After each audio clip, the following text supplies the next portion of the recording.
আপনারা এই যে অল্প কয়েকজন ভাই আছেন, একই গোত্রের কিন্তু সবাই, আপনাদের ধরনের নিয়ন্ত্রণ করতে কীরকম ঝামেলা হয়ে যাচ্ছে। এরকম পুরা দেশের 18 কোটি মানুষকে নিয়ন্ত্রণ করা যে আইন শৃঙ্খলাতে কত ধরনের কষ্ট, এটা আপনাকে দিয়ে আপনারা কিন্তু প্রমাণ করেন। এই জন্য আপনারা অনুরোধ করব, মানে আপনারা যেই কষ্ট করে আসছেন, এবং এই জন্য আমি আপনাদের অনেক ধন্যবাদ দেই। আপনারা সবসময় খুব ভালো সংবাদ পরিবেশন করেন, এই জন্য আমি আপনাদের ধন্যবাদ দিই।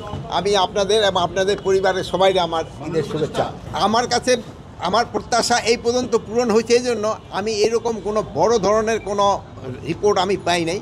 হ্যাঁ, রাস্তাঘাটে তো 2-1টা অ্যাক্সিডেন্ট হয়েছে, এটা তো আমি না করব না, কিন্তু ওই ধরনের কোনো বড় ধরনের কোনো ঘটনা ঘটে না। 2-1টা ছোটোখাটো চুরি চেষ্টামি এইগুলি তো হচ্ছে, এটা না, বাট বড় ধরনের। এই জন্য আমি মোটামুটিভাবে খুশি, যেমন আপনারাও খুশি, আমিও খুশি। এখন লোক শোনা আপনারা বলছেন যে অনেক মামলাগুলি আছে, যে কিছু মামলাগুলি ইনভেস্টিগেশন হয় নাই।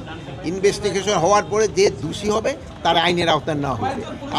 কথা শেষ করতে দেন ভাই, মাঝখানে কথাগুলি তো কথা বলা যায় না। আপনারাই কিন্তু সবসময় বলছেন নির্দোষীরা যেন কোনো অবস্থায় সাজা না পায়, এই জন্য আমাদের ইনভেস্টিগেশনটা করতে দেন।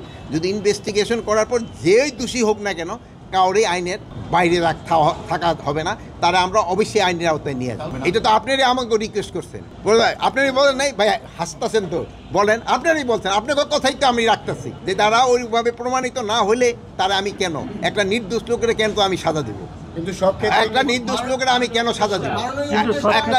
একটা আরে ভাই শেষ করতে দেন। একটা দোষী যে হবে তারা আমরা শাস্তি দেবো।